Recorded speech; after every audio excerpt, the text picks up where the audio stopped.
Hi, everyone. This is Hal Krosman with Screenwriting U, and today we're going to be talking about what causes producers to buy scripts. Now, let me say something here. In my opinion, this is the thing that caused me the most trouble when I first entered this industry. I had some pretty amazing scripts. They'd gotten recommends on coverage and things like that, but I didn't understand the other side of the table. And that was a major problem, right? I knew what I was going to say to pitch. I'd already worked with hundreds of corporations when we were doing corporate training. I understood how to pitch, but I didn't know what they were thinking and what was important to them. And that caused, I would say 2 years that I would consider to be wasted time. So let me tell you what I did, by the way, just so you know. After about the 8th or 9th pitch that I thought should have gotten a response and didn't, I started interviewing producers. And I called Cheryl back, my wife, and I said, can you get me some interviews with at least 20 to 50 producers? And that's when we started the process. That was 20 years ago. Since then, I've interviewed over 800 producers inside this industry at all levels in order to really, truly understand them. So today, we're not going to be talking about how to be a writer.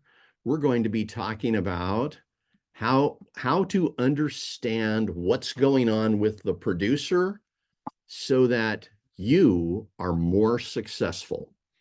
And I promise you, what we're going to walk through today, just understanding this could change everything for you. So here's what we're going to do. First, we're going to look at understanding producers. What's going on with them? How are they thinking? We'll then look at what causes them to buy, because you need to know that. If you don't know that, then you may be presenting the exact opposite without even understanding it. We'll then look at why some pitches don't work, and I'll give you the common things that people do that their pitches don't work and what's going on the other side of the table. And finally, we'll talk about the upcoming class, Getting Scripts to Power Players, which gives you a complete model for how to create your pitches, how to present them, the 4 main pitches, all the things that I wish I would have had when I came into this industry and will make a significant difference for you. So let's jump into it. First, what are producers up against? And again, you know what writers are up against. Right now, we're looking at the producers. So first thing, their buyer. Their buyer is either the studio or the streamer, right? And those companies, those organizations have specific needs that these producers are responding to. So there's going to be times where they may say something that doesn't completely make sense in the context of your particular project, but really what they're talking about is if they were going to go pitch it to someone else up the ladder, that person has specific needs and they're responding to those needs. So you need to know those. Then there's financial questions that are going on for them. And the financial questions might be, how do I get funding? They might be, will this movie make enough money or TV series make enough money to be successful? They might be the financial questions that the studios or streamers have. Then there is the constant inflow of pitches. So sometimes somebody says something to me like, well, then if they don't say yes, then they're going to miss out on my project. A producer isn't in that situation. They've got hundreds of projects coming in some cases every week at the studio level, at the major production company level. They've got all of these different pitches that they're listening to, and yours really, truly needs to stand out. And then they are constantly living in fear. And this is something that it took me a long time to understand. It's especially true when you go to the studios.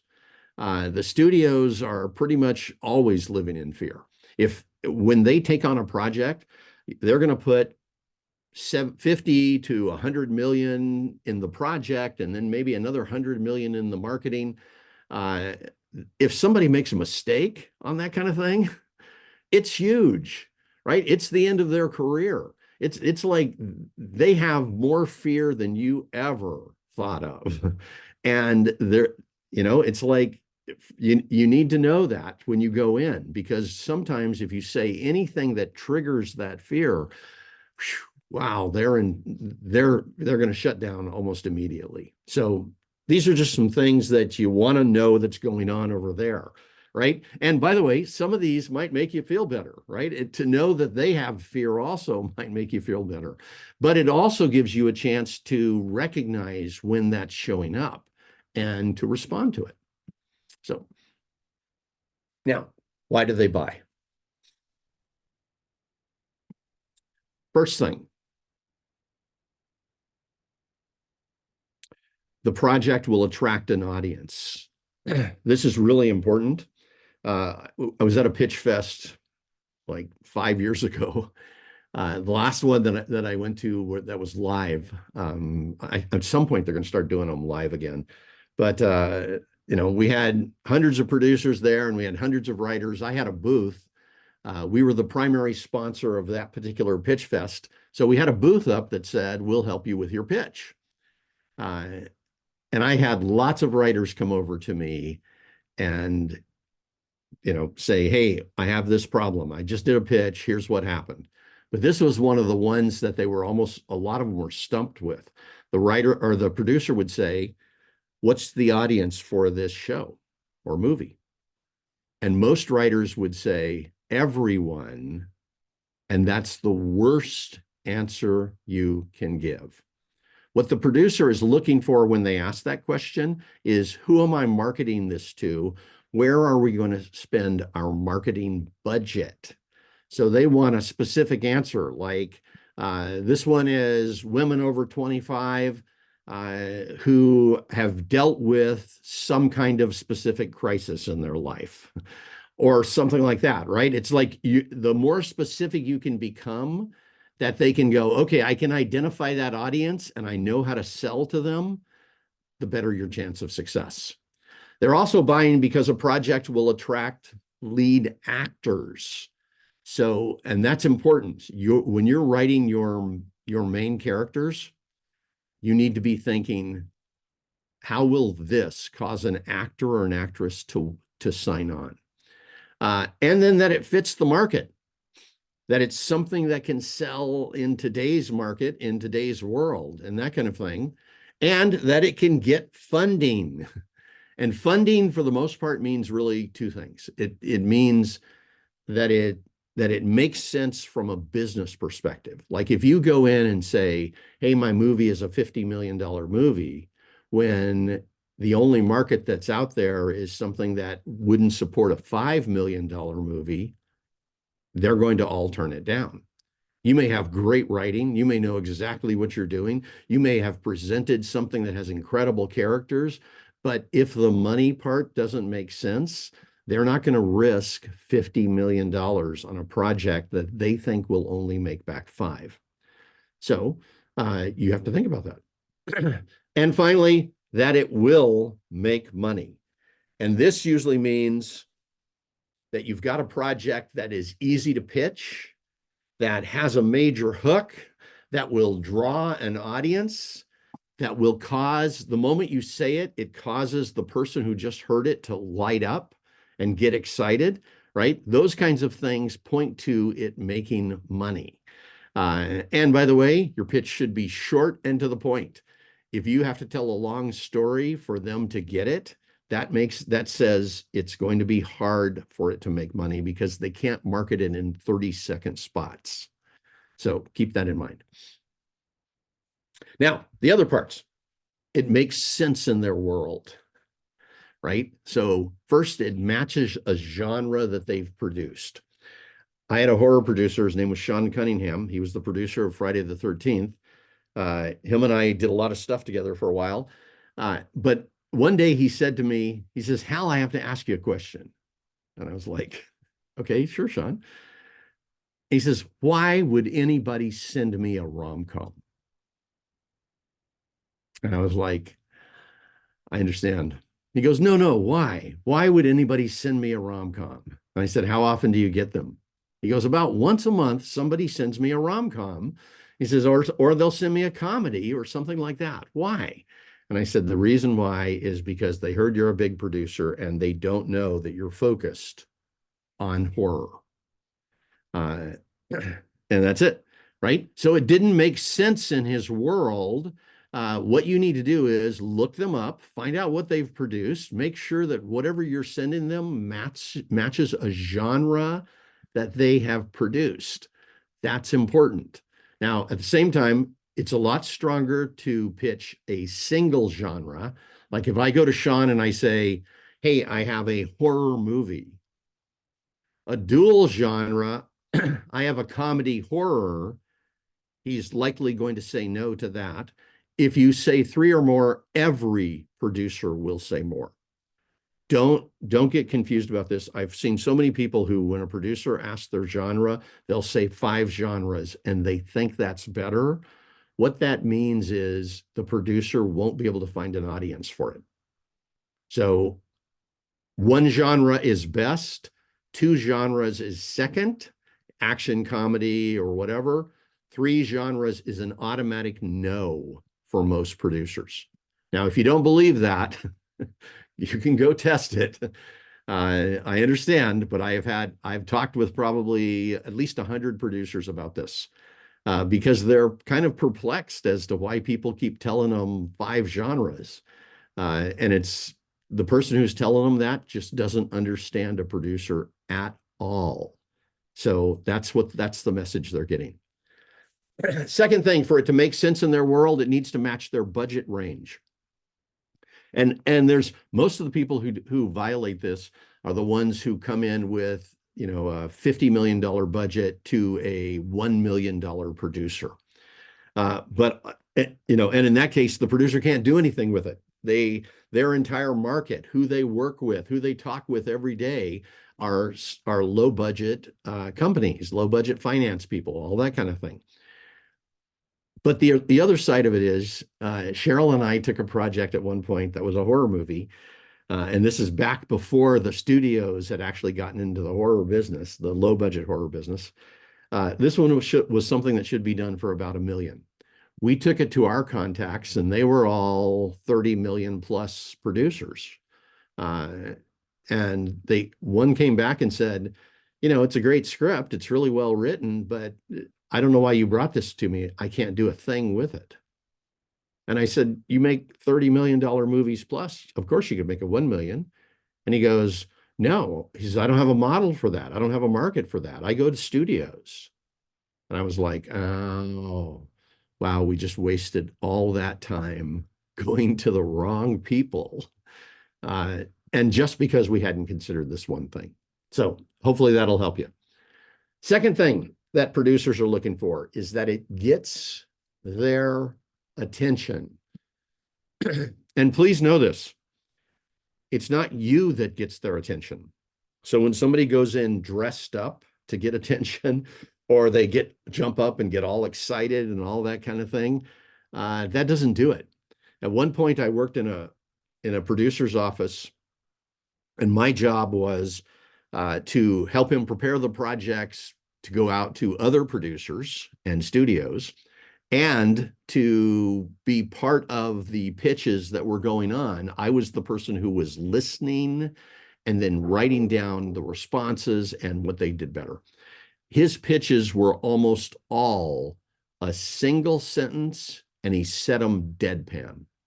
He had no excitement, no nothing. He'd say, let me run a pitch by you.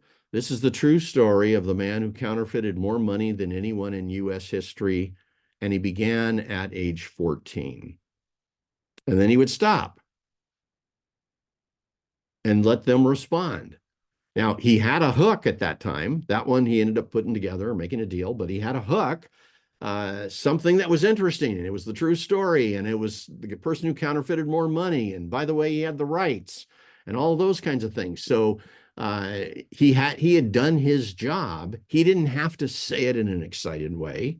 He didn't have to do anything. All he had to do was present something that would get their attention.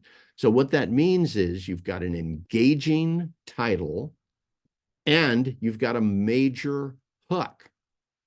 Now, some people who haven't done 1/100th of the research that I've done will tell you you have to go in with so much more and you have to tell them this big story and all this other kind of stuff. Please don't listen to that. Don't. There are things you need to prepare for, but if these two don't work, it doesn't matter what else you say. Because what these two are right here, this is what they pitch in a 15-second or 30-second Instagram spot, right? It's what they pitch when they are in an elevator. You know, when people talk about an elevator pitch, this is all you have to say. If you've got a real hook and a great title, you say those two things and they will follow you out of the elevator. If yours is bland or average, or they've already seen it before and you have to tell them some long story, you got nothing. So this is important. And by the way, if you don't have this stuff on your current project, there's one of two things to do. Either create your next project this way, where you, before you spend a lot of time writing it, you generate these two. You come up with some kind of major hook that's something unique we haven't seen before and a great title. Put 3 days worth of creativity into that, and it's worth 100 times more than doing all the prep you want on your long, 2-page pitch. This is what will get you in the door. It's what will make things happen. We got into, back when we were producing, we worked with over 60 major production companies, all on the lots of studios, and this was our entire pitch. Then if they asked questions, we had the answer to the questions they would ask, but we would just say this, just like the producer that I was working for at that one point. We would say this, and that was it. And we would pause and let them then tell us what direction they wanted to go. Okay, now, by the way, because this one's a hard sell for most people. It's hard to go, what? I write a 100-page script and all that matters is 1 sentence and 2 words. And it's like, this is 50% of their decision right off the bat. It's 50% of their decision, and it's the first part of the decision. So if you have this, they'll read your script. If you don't have something that you can pitch in a short manner that makes it easy for them to say yes quickly, then you have a huge uphill battle. And it's why most people don't get in the door. So let's continue. They need to be able to instantly see that it can sell.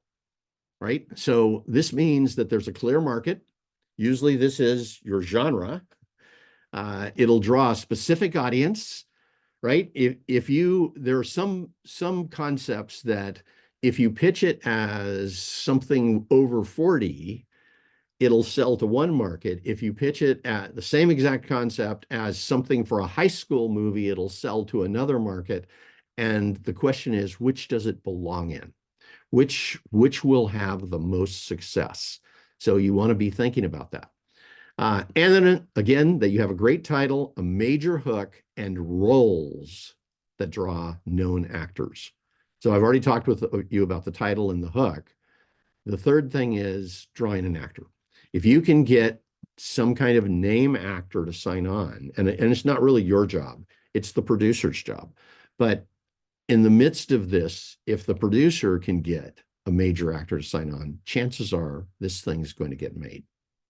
So you need to have the kind of roles that will draw a major actor. There's something really compelling about that role. And it's written in a way that causes somebody almost immediately, when they read their character introduction, that scene that they are introduced in, a lot of times they'll say yes, if it's done right. right? Trying to think, Jeffrey Rush, the movie Shakespeare in Love. He said, here's what he said. He said, I was in my agent's office. He handed me this script. I was maybe 3 pages in. I was laughing out loud. It was so full of invention. I looked up and said, I've got to be in this movie. That's a quote from Jeffrey Rush about this.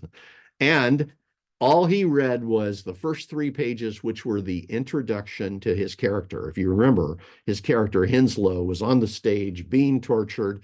It was fun and funny, and at the same time scary. He did a great job on it. The lines were amazing. How it was written. It was designed to sell an actor. That's what you need. Fourth thing, the script then needs to pay off the pitch. So the pitch is what gets the script in the door. But now you need to make sure that you write a great script, right? So all that work you've done on that script is at this point going to get you from a yes, if the script's great, we'll do it, to a wow, the script is great, let's move forward. So the pitch sells it, the script then delivers on the pitch. And this is pretty important. Whatever you're pitching is actually the primary focus of the script. So I've had this happen back when we were producing. I remember a very specific one where the guy gave me a pitch and I was like, wow, that's amazing. Absolutely. I know I can already think of 10 producers I can get this to. So we were going to option it. He sent me the script and I'm on page 24 and I haven't seen a single thing that had to do with what he pitched. So I called him up and I said, I think you sent me the wrong script. And he goes, no, you have this script, right? And I said, yes, but I'm 24 pages in. I haven't seen anything about what you pitched. And he goes, oh, that's on page 72. And I was like, what? He goes, yeah. He says, that's the best scene of my script. I said, so what you pitched me, I thought was the concept for the whole story. And he goes, no. He goes, but it's a really good scene. You'll love it. I said, all right, here's what I want you to do. I want you to go back and rewrite this script and make it about the concept that you pitched me. Now, by the way, of course, he chose not to do that because he didn't understand. He had pitched me something I could sell, something that I could easily get into a studio and make something happen with. But his script was about this whole other thing that had nothing to do with that. It made it impossible. So make sure whatever you're pitching to them, that has to be the primary focus of the script, and so it will deliver on that script. Now, the writer then, and this is from a producer's perspective. Remember, everything I'm giving you today is from a producer's perspective, so you understand what's going on and how they're thinking. The writer then has to be somebody they can work with. And keep this in mind, every producer has been through hundreds of projects, some of which succeeded and some of which were all the way on the other side in complete disaster. And so they have worked with writers who are incredible, who are amazing to work with, and they've worked with some writers who aren't, and the project died because of it. And this is just a thing about how people work together. But from a producer perspective, here's what they're looking for. They're looking for a writer who can take notes well. What this means, notes, for people who haven't heard that term before, notes basically is them giving the writer feedback, but the producer is giving the writer feedback on exactly what needs to be changed in order to get the movie made. And that's where it's different than your writers group giving you feedback, right? Your writers group is looking at it from a writer perspective. They're looking at story and dialogue and, character and things like that. The producer is looking at it and saying, wow, we need to either lower the budget or raise the budget. So we need to cut some scenes or we need to add some stuff. We just brought this actor on because of that. We need to change the lead character. All kinds of, they have a whole list of things that they need changed inside a script to match the market they're going to, or to get funding, or to get actors or directors or whatever. And if you can roll with that and have those conversations and not get offended, which is pretty important. I remember the first time a producer gave me notes, I got offended twice. And it's because I just didn't understand. He wasn't criticizing the script. He was trying to figure out how to get it financed. And I didn't recognize. He came in and said, here, we need to cut 10 pages off of this script. And I was like, tell me which 10 pages you think we can cut. And now what I would do is I'd go, oh, okay, so you got a budget problem. We need to reduce the budget. Here, I've got a list of 8 different ways we can cut the budget without having to take all those pages. Or, yes, I can cut out 5 of those pages. How about if we do these other 4 things to reduce budget, right? You can have the conversation with them if you know what you're doing. But taking notes also means you don't freak out the moment that they tell you something. And I'm sorry, I laugh, but I had a friend of mine that we took into a studio, and the first notes that the producer gave him, he started arguing with. And after we left, he blew it. He completely blew the meeting. The producer only had 4 notes. She wanted 4 things changed because she was bringing it into the studio level, and she was, they had specific things they needed.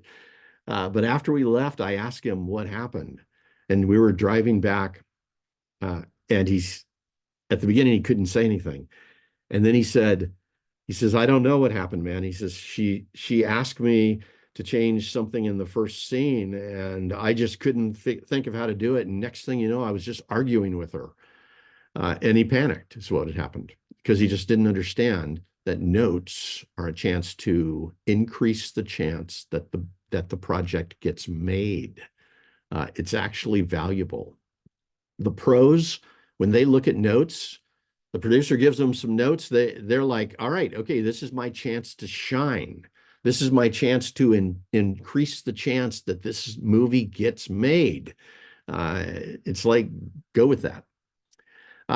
Also, the job is to work with the producer instead of trying to protect your words. And here I just say this. Very likely, if you're sitting in front of a producer, you've already done 5 to 15 drafts. And that means you've gotten feedback from other writers where they gave you notes, they gave you things, and then you went, oh yeah, let me just take that and improve it, right? So you weren't protecting your words then, you were looking for how to make the script better. When you're working with a producer, just take on that same frame. Just go, okay, this is my chance to build a relationship with this person, to work together, to improve the script. I was talking with Terry Russo, and you guys probably know him. He did Shrek and Pirates of the Caribbean and all of those, him and his partner. He said, every time they take notes, they're thinking, this is a chance to make the script better. He said sometimes they'll get in a room and there'll be people from animation there, there'll be people from the studio there. And he said they'll give them 20 different notes on their script. And he said, we go through and we really consider every one of those. And we think, can this make this script better? And he says, the ones that can, we absolutely adopt them and we go with them. He said, the ones that we're having problems with, we go back sometimes and just say, hey, we made these changes over here, but this one, we can't quite figure out how to make it work. And he says, then we have the conversation. He says, it's an ongoing conversation. We're never protecting our words. So keep that in mind. They actually can increase the chance that you become successful if you work with them on that stuff. And then just keep remembering this, you have matched goals here. Your goal and the producer's goal is to get the movie made.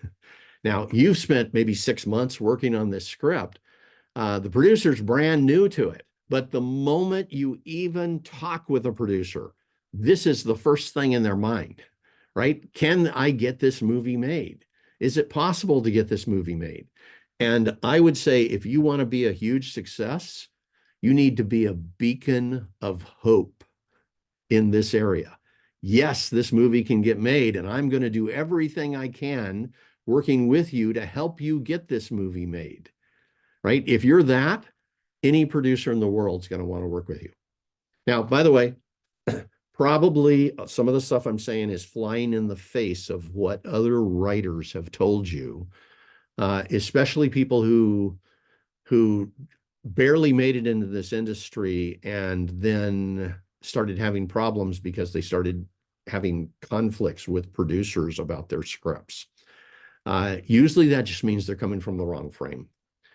So be careful. Be careful when you're talking to this. Everything I'm telling you has come from 800 interviews. And actually, the majority of it came from the first 30 interviews I did when I found out that half of what I'd been told in screenwriting classes and by other writers was wrong. They didn't understand producers at all. What happened for me was once I understood producers, suddenly we started getting projects in, suddenly we started moving up, suddenly we started having chances to make things. We had producers who came to us and wanted to work with us. It was a whole different world because we were living in the same planet. We had matched goals. We were working together towards getting the project made. So it makes a huge difference. Also, I'll tell you, a lot of this comes from interviewing A-list screenwriters who use these strategies. Let's continue. From a producer perspective, and I'm showing you this because for a producer, a lot of times they are thinking from the opposite perspective of a writer. So you need to be aware of that so that when they say things, you go, oh, I know where they're coming from now. Because if you know where they're coming from, then you have more control and you are going to be able to pitch in a better way. So for the writer, the script is the most important, and it's all about the script. For the producer, it's in a different order. To them, it's the pitch, and producers pitch all the time. I asked one producer, I said, do you ever pitch? And he goes, that's like half of my day, every single day. He says, I'm either pitching or I'm getting pitched. And as soon as somebody's pitching me and I take on their project, I'm already out there pitching it. And they're pitching funding sources, they're pitching studios, they're pitching other producers, they're pitching actors, they're pitching directors, right? They're constantly pitching your project. Then it becomes about the lead characters. So this is in order of importance. The lead characters are what get them actors. So if, like, let's say you get your script to a producer and they're like, yes, let's move forward with it. First thing they'll work with you on is the pitch, right? And by the way, when they're giving you notes on the script, a lot of times it's so it'll match a pitch that will sell. The second thing that they'll want to work on probably is the lead characters. And because any improvement to the lead characters increases the chance they can get a major actor. And then third, then it'll be the writing. I've taken writers in before and set them up with big producers. And they'll come back and they'll say, they want me to change a whole bunch of stuff in the script. And almost always it's these two things right here. They're asking for some kind of change that will improve the pitch and some kind of change that will make it easier for them to sell it to an actor. And the writer is like, why are they asking me to change that? Why are they asking me to change this? And it's like, okay, ask them to pitch it to you. And when you hear the pitch, you'll know what they're going out with. And that will then have it all make sense to you. So having a great pitch, and this is going to be your job to have a great pitch. It's like, I know the producer's going to create their own, but if you come in with a pitch that the moment they hear that, they go, I can sell this, right? You have just saved them so much time and effort, and you just qualified. So that's important. At one point back when Cheryl and I were producing, we were bringing projects into studios. I was on the lot of Paramount, and I'm walking to the commissary, and I walk past this producer, and he goes, Hal, I want to ask you a question. And I turned around, and it's like, oh, this is a guy we've pitched 3 times, and he remembers me. He said, I want to know where you're getting your pitches. And I said, we're just out scouting for projects all the time. And usually I said, we make up a pitch before we bring it in that fits the project. And he goes, because man, you guys are bringing in great pitches. He goes, you have high concepts every time. He says, yeah, he says, if you're pitching something right now, please stop and see me. And I was like, okay, I'm going to go to lunch right now. You available at 1? We went in and pitched him. But that was one of those moments where I was like, okay, I've pitched this guy 3 times, and now he's treating me differently. The first time I pitched him, I thought he didn't pay attention to a word I said. He was over there looking at other things. He wasn't talking with me. He at the end of my pitch, he just said, no, sorry, it's not for us. And so, at that time, we didn't know at that time he needed to have a second pitch. So we said, all right, can we come back to you with our next project? And he said, sure. But having a great pitch does this. First, it makes you more attractive, and I mean attractive in a business sense. And that's what that was. Second, it makes you more confident because you can go in the door knowing that you've got something that people are going to be interested in, and they're very likely going to respond to. So you can feel a lot stronger. It gives you better results. You get more people reading your script. And it makes you more willing to keep pitching. Now, listen, this is the other part on this that you need to know. Anytime you're pitching a project in this industry, you go out to as many producers as you can. Okay, that's important. Every time we were pitching, by the 3rd pitch, we figured it out. Every time we pitched, we would pull up and go out to between 30 to 90 producers, hoping to get 20 to 30 reading the script. And so we would pitch until they heard the pitch. And if they said no, we let it go. It was no problem. We just let them know that we'll come back with our next pitch.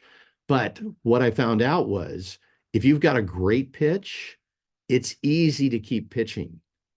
If you have a bad pitch or an average pitch, after a while you get so many no's that you start going, hey, I'm not going to do this. And now you're off to your next script. So this is about kind of taking care of who you are.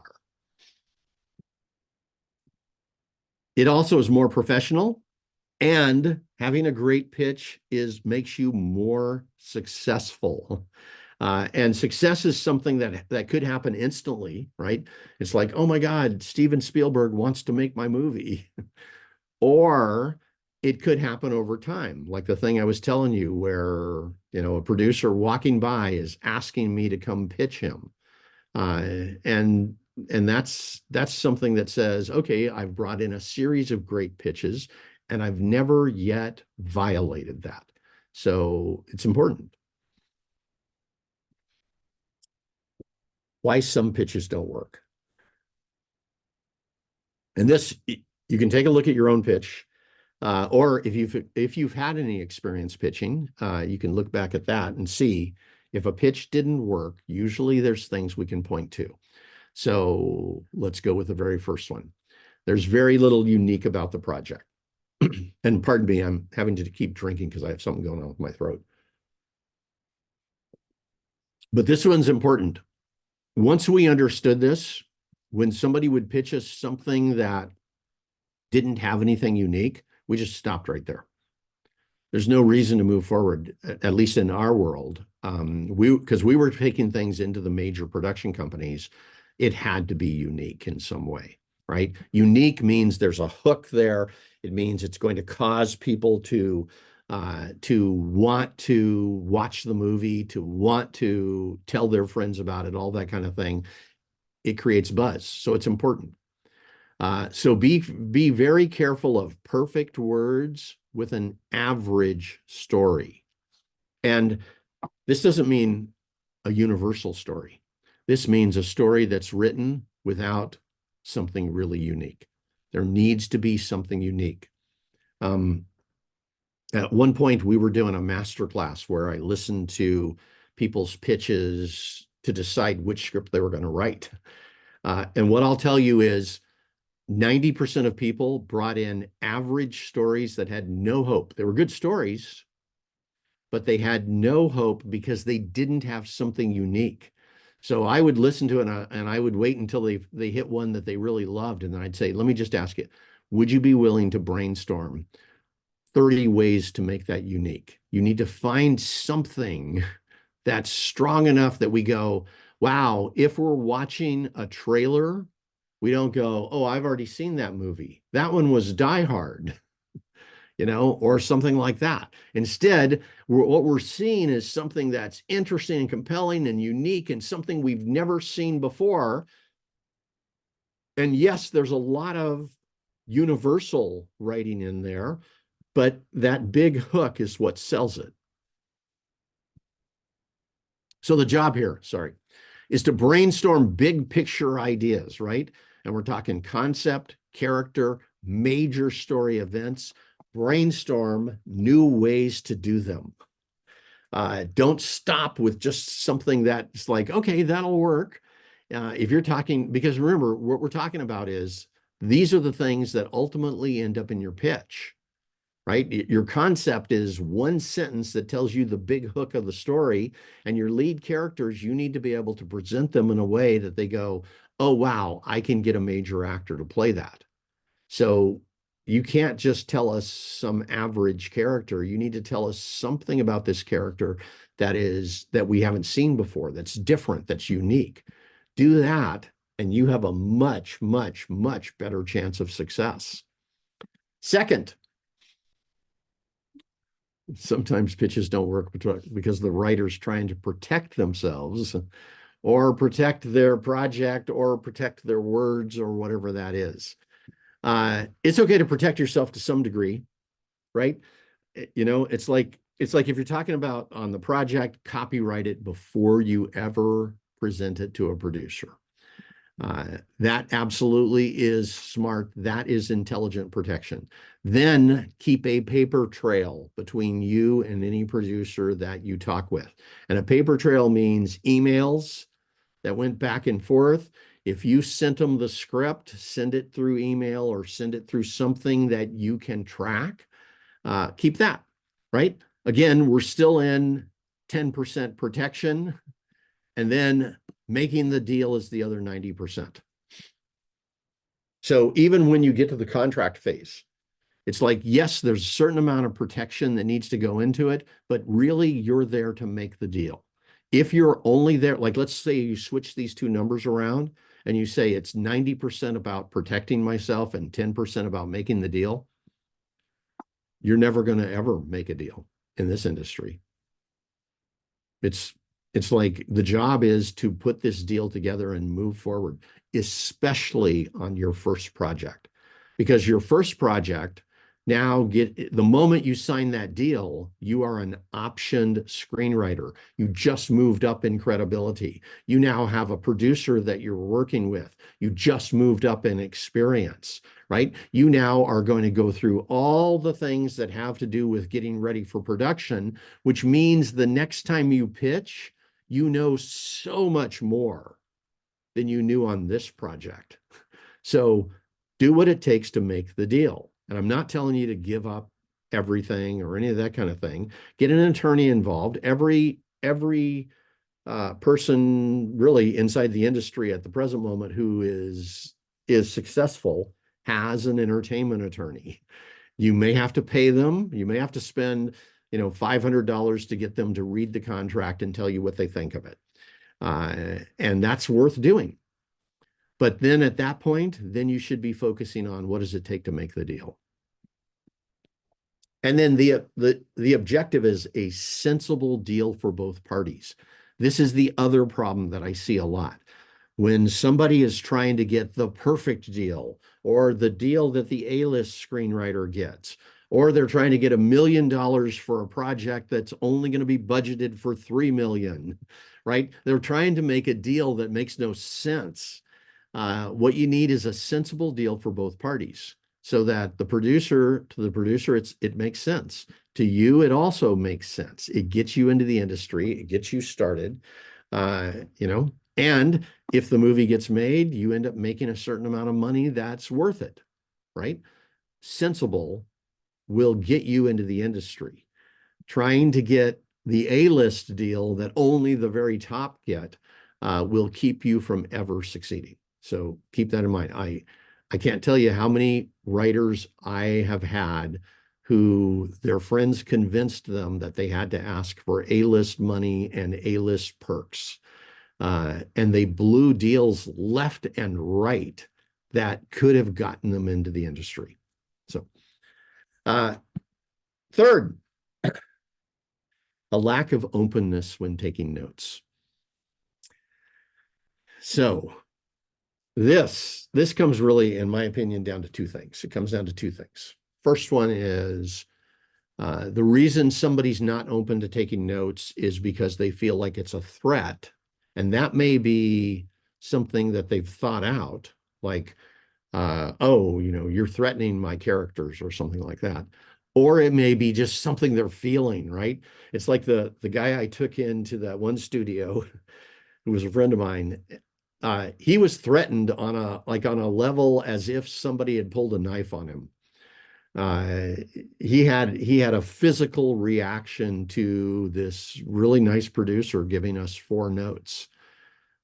So don't do that. Go in assuming they're going to give you notes, assuming that they are going to ask for changes. It doesn't mean anything about your writing. It doesn't mean anything else. They may be just checking to see, how are you at this? Do you freak out on them? Or do you deal with the notes? Professionals want notes. So just be okay with it. Arguing is usually fear that you can't solve the problem. And this was what was happening for my friend. He was like, I don't know how to rewrite that first scene. Now, he could think about it. If he had no stress and we said, hey, let's rewrite this first scene together, and I made it a really fun thing, he probably would have been able to write 6 different versions of that scene. But in that moment, he wasn't mentally prepared. So go in thinking you're there to take notes, and you absolutely have the capability to solve that problem. You wrote it one way, you can write it another. And be willing to think outside this draft, by the way.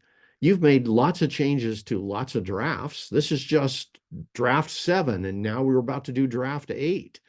And then take the time to consider their thoughts. And this is a really easy thing to do. If you're in a meeting with a producer and they say to you, hey, we need to change this, and let's pretend for a moment that it's the part you love the most. Here's the easiest way to deal with it. Ask them, say, you know what, I'd like to take a little bit of time to consider your thoughts on that. Can you just tell me some more? Why do you feel like you need to change that? What's important to you? What are we trying to accomplish? Right? They'll have the conversation. You'll take some notes on it. You'll have the time to leave and think about it. And then you can either go back to them with something that matches or a version that works for your story. And you can tell them why. Here's why I chose to do it this way. Does this work for you? Right? So it makes you a pro. A couple of other things. In fact, I think this is the last one on this. A lot of times the pitches are told from the writer's perspective, not the marketing perspective. And if you haven't spent time in marketing, or worked with a producer before on this, or actually interacted with somebody who is actually doing the marketing. Like for instance, I've interviewed probably 6 different producers who have made movie trailers. I talked with the largest movie trailer company in this industry. I've also talked with distributors about how they market movies and those kinds of things, right? If you haven't been through that, just stay with me and we'll tell you ways that you can do this, because it's really important, because a producer is thinking from the marketing perspective. Their whole thought again is, how do we get this to make money? How do we have this movie pay off? Right? So you need to understand what sells, or at least have an idea of what sells. You need to understand what producers are up against, right? It's like when they go in to pitch at the studio level, they are pitching into a marketing machine. Studios, really, if you get down to it, they are 2 things. They are distributors, so they distribute movies and TV shows, and they're marketing machines. This thing over here is what they focus on. So a producer is going in, that's who they're talking to. And so you're talking to a producer who already knows they have to pitch, right? So this is important. And then part of your job is to make it easy for them to say yes. And, again, one of the easy ways is to be available to take notes and to listen and to have the conversations.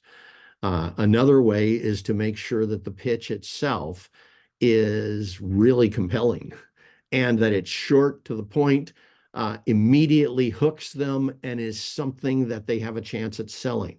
And there are ways that you can find that out and that you can know what does and doesn't work.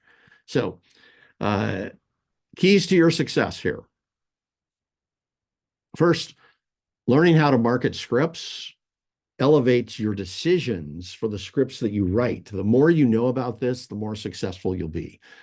When I've talked with A-list screenwriters, they all talked about how much effort it took them interacting with producers, trying to understand what they needed so that they could talk in producer speak, right? It's like we're talking in different languages. And it's important that you're able to speak their language. So, all of these things are marketing decisions. The title, that's a marketing decision. And by the way, the title is 100% marketing decision.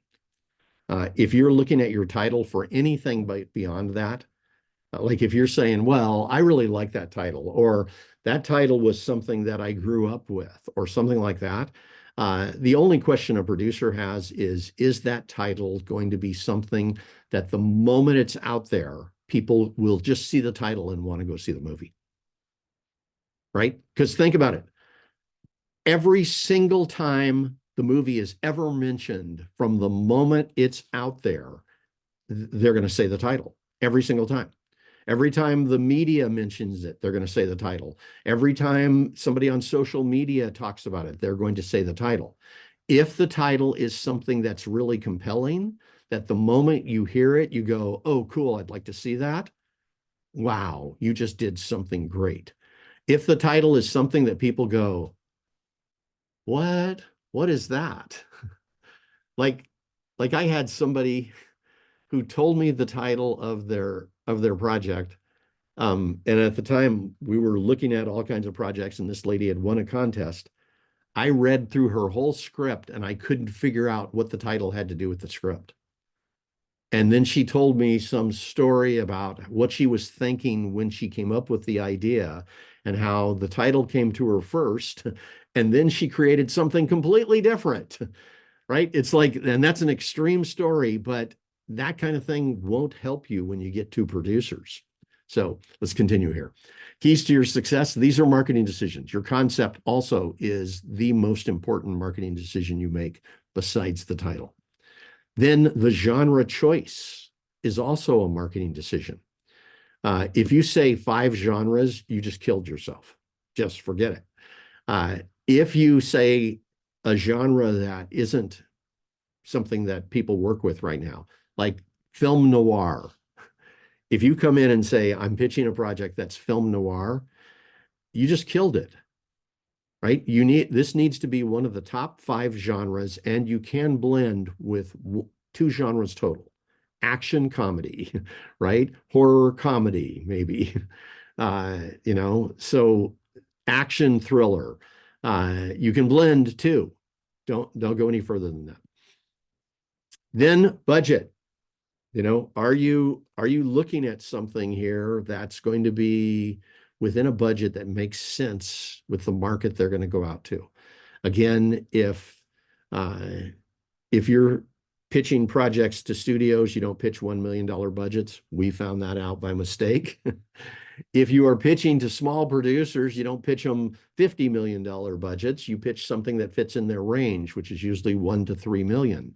But the budget also needs to make sense for, this kind of movie, for this kind of genre, right? Like if you're going to doing horror movies, usually those are fairly low budget. That fits the genre. If you come in and say, I have a $80 million horror movie, you just immediately eliminated 99% of horror producers. So this is stuff you think about. Audience. Who's the audience? Again, the answer is never everybody. Don't say everybody, because the problem with that is it means if they want to market to everybody, they automatically need to spend at least $50 million. So yes, at the studio level, they can have movies that are marketed for quadrant, right? Which is pretty much everybody, but they're spending 50 to 100 to 150 million to do that. If you're talking to a producer who makes $10 million movies or $15 million movies, they can't go out to everybody. They need to know, who's this market to?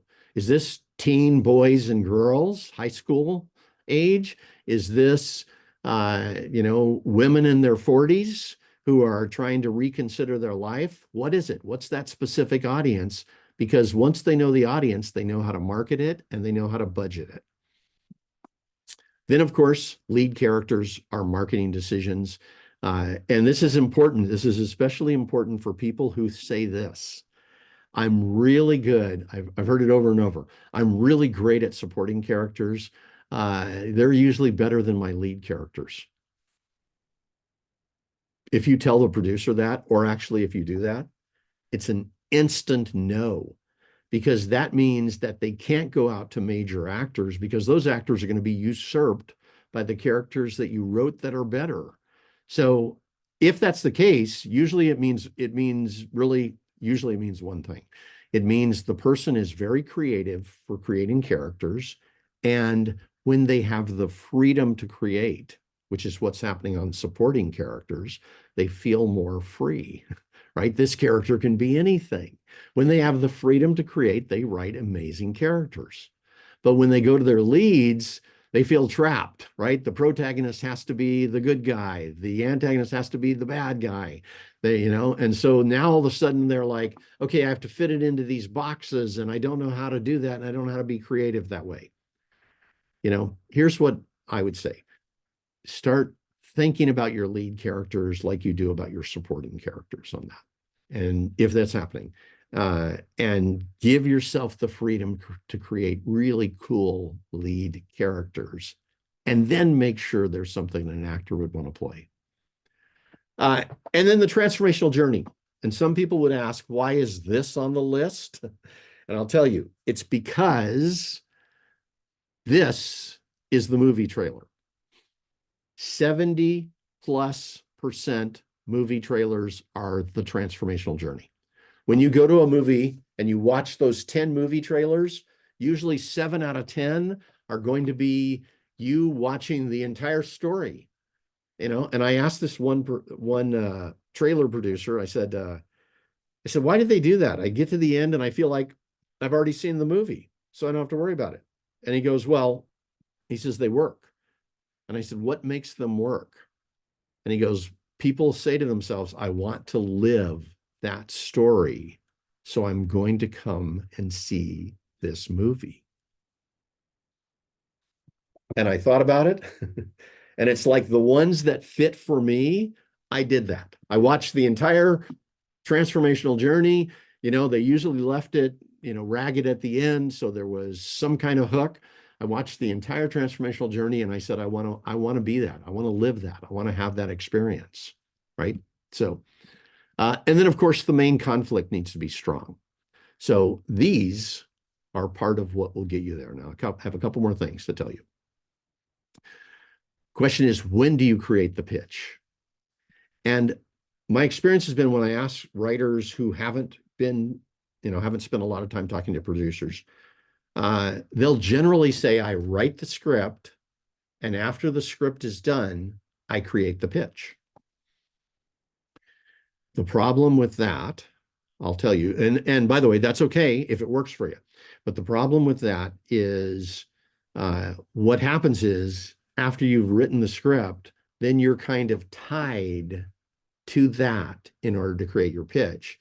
If the script isn't automatically pitchable, you're in trouble, right? And so like I've come to that point before. There's the first 5 scripts I wrote, I did that. And then we would find a great pitch and I'd go, oh no, now I have to go back and rewrite the script.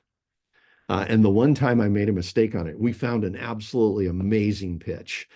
And I thought, I'll just pitch it this way. I got it into 10 producers in the first week. And that was back before I knew a lot of producers. In fact, I didn't know any at that point. Got it into 10 producers. And the 2 that talked with me both came back and said, we wanted what you pitched us, but the script, it was good writing, but it wasn't what you pitched us. And it was an automatic deal killer. So when do you write your great pitch? So let's go down this one step. If you haven't written the script, create the pitch first. Right? And this goes it's counterintuitive if you haven't done it before. But I'll tell you, this is what all the A-list screenwriters do if they're going to write a spec script. I have talked with at least 30 of them about this one thing. I'll say, when do you create your pitch? And they'll go, immediately, right? Before I write. The reason they're creating the pitch before they write is because first they want to make sure that they have a pitch that can sell. If they're going to write this script, they want to know that it can sell in the first place. Second, because once they've figured out the pitch, that guides them as they're writing. And even more important, it saves them drafts, right? Because they know this is what I've got to write to, this pitch. I've got to be able to create something based on this. So they don't have to wander around and try to figure out the story. They already know when they wrote the pitch, what the story is, right? They came up with a title, a concept, all the things we're talking about, characters, and then they'll write a 1 or 2 page pitch and get it really strong. And now they know how to write the script. So now, if you're in draft 2 to 5, pause and create a strong pitch and then do your rewrite to match the pitch. Now, I hope that makes sense. I was doing a project with a professional writer. This is like 10 years ago. And we had created a version of a pitch in the beginning and then started writing. He had worked on a couple of TV series that were comedy TV series. So, we were writing a comedy. We got to draft 3 and he says, I feel a little lost. Let's create the pitch. So I was like, okay, sure. And I was just kind of following his lead at that time. So we spent 3 days creating the pitch. And the whole time I'm thinking, you know what? We could have already written this draft during this period of time. But we spent 3 days creating this pitch. From draft 3 to draft 4, that script improved 100%. And I'm not talking about wordsmithing. I'm talking about we made major changes at the structural level. We made major changes for the characters. We made major changes of how the story started and ended, all to match the pitch. About 3 months later, we were at Comedy Central. I'm pitching a VP, and I gave him the pitch that came from draft 3, the one we used for that. And he lit up like crazy, told me to send him the script immediately. We ended up getting what we thought was a deal. It didn't actually end up being a deal. There was a writer's strike that happened. Like, he said yes to it. He was going to get us a contract, and then the writer's strike started. And by the time we got back, he was gone. So it was sad. But it was like the success that we did have came straight from that pitch. And the rewrites after that were so much more focused. And then finally, if you're at your final draft, create a strong pitch and then do a quick rewrite to match the pitch. Don't go in with a pitch that goes one direction and a script that goes another. So, checklist. Do you already know how to pitch? And I hope what I've given you already today has been helpful, but I've got a couple other things to say that I think will make a huge difference for you.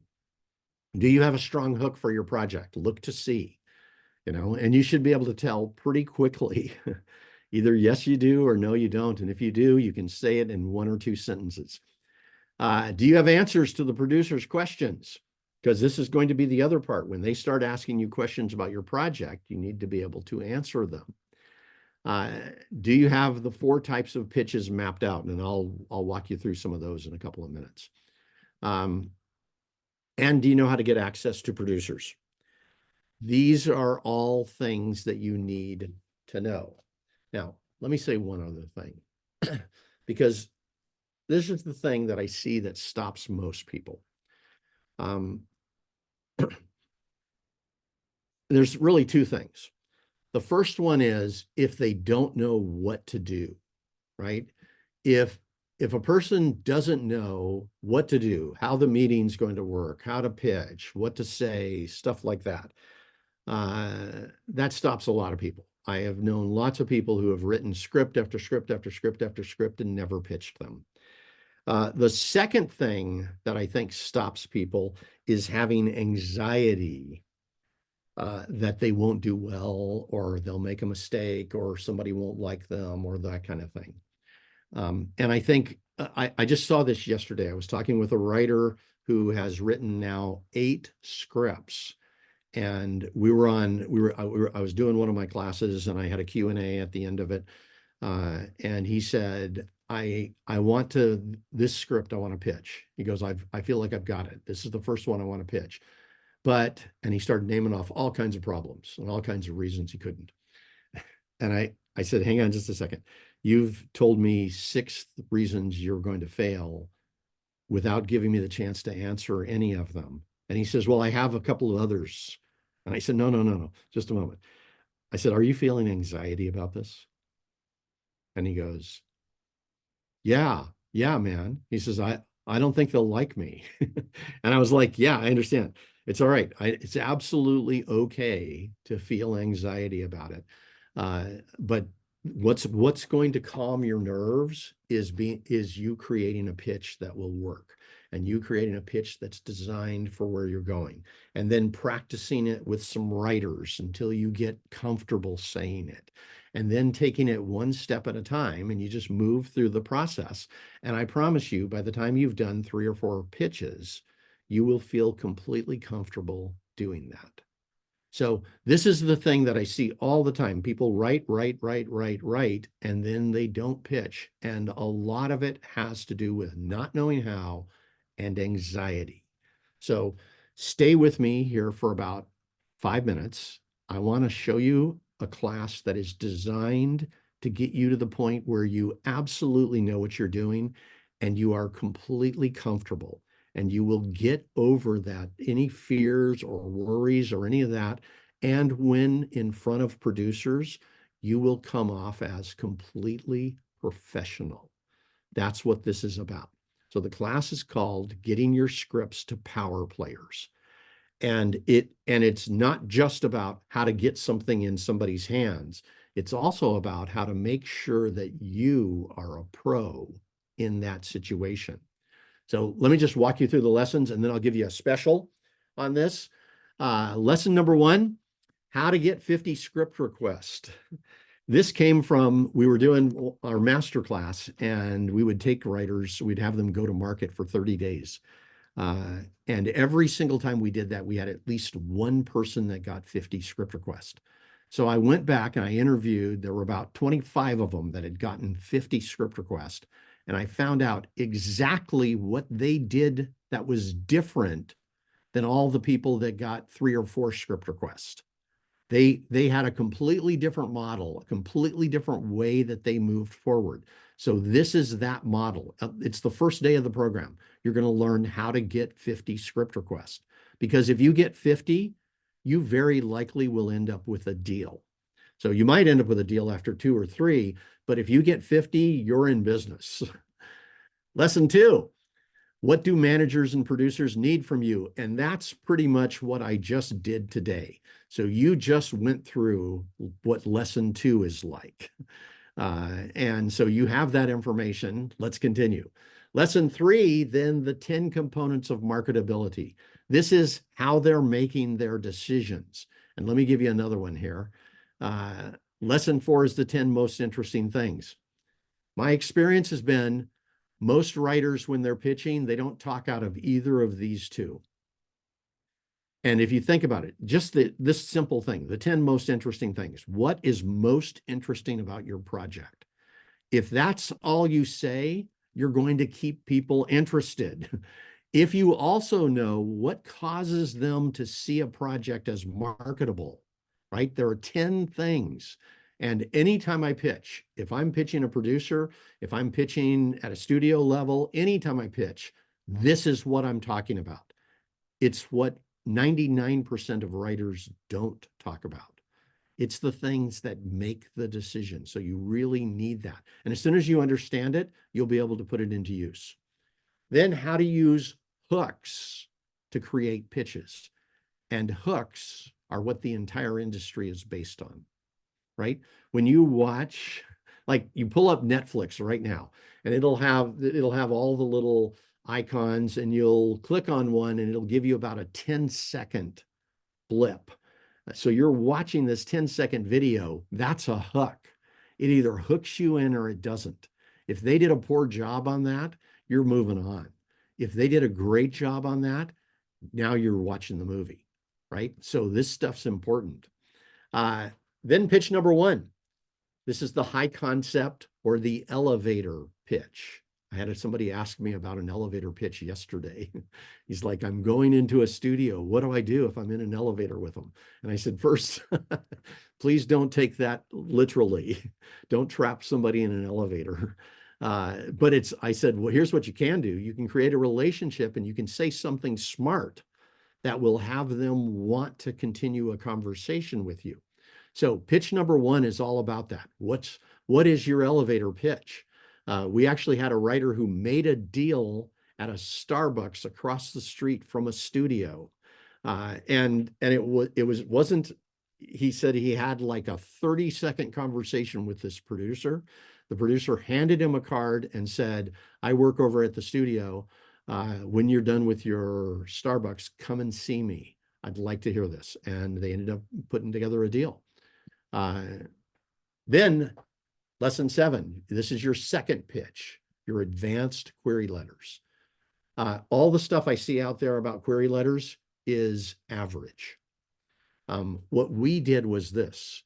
I interviewed 50 different producers where I went into their office. I knew these producers, I'd already interviewed them. I went into their office and laid out 6 different query letters. And I said, take a look at these query letters without reading them. Which of these would you look at and which would you throw in the trash? And the average stuff that's out there, without even reading a word, just glancing at how it was formatted, they threw those in the trash. We found the exact kind of query letter that they want to see and that they're inclined to naturally read. So that's what you'll get there. Pitch number 3 then is how to become a star at PitchFest. And this is the same exact pitch that you'll do if you're doing the Zoom meetings.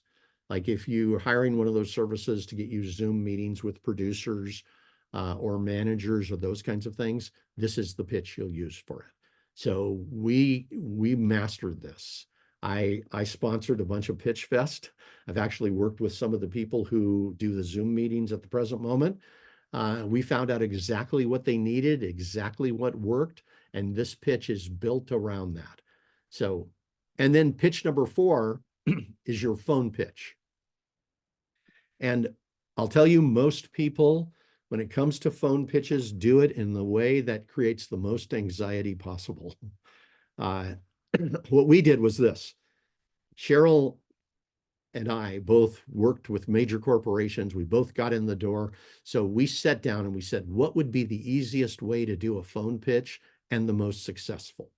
We designed a phone pitch that is short, that is to the point, that is so easy to do, and that producers respect. I have talked with producers over and over about this.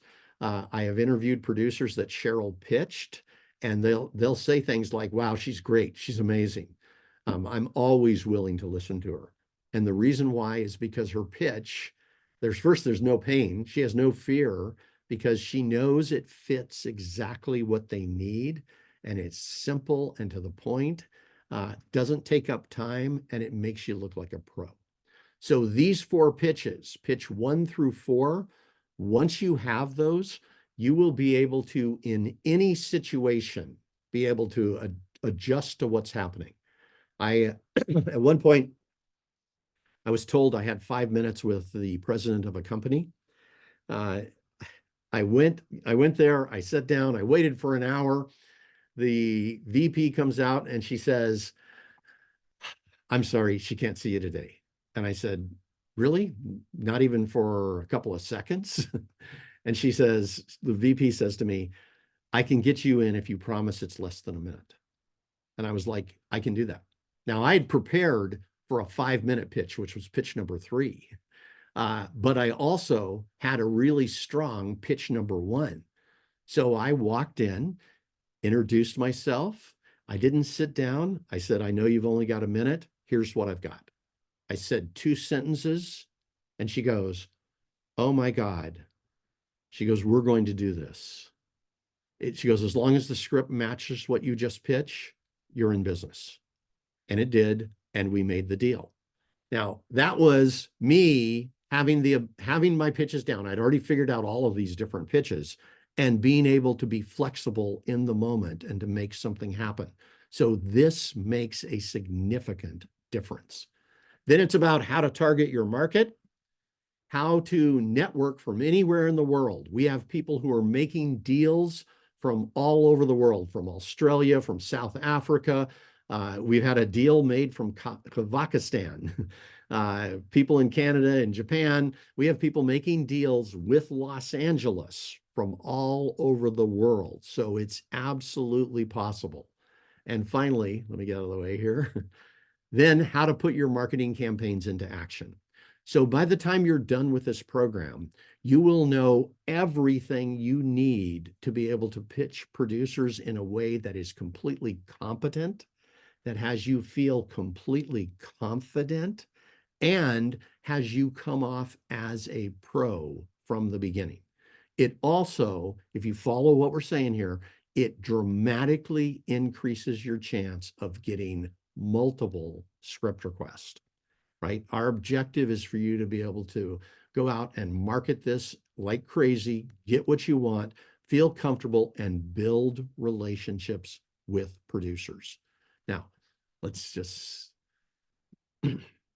so this program, I'm sorry, here, let me back it up here. The date, it's going to start on February 19th. That's next, I think it's next Monday or Tuesday.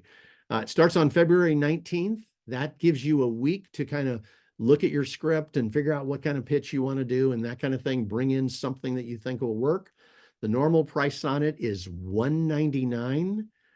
Right now, I'll give a special. This is for the first 20 people who sign up. You can get in for $124.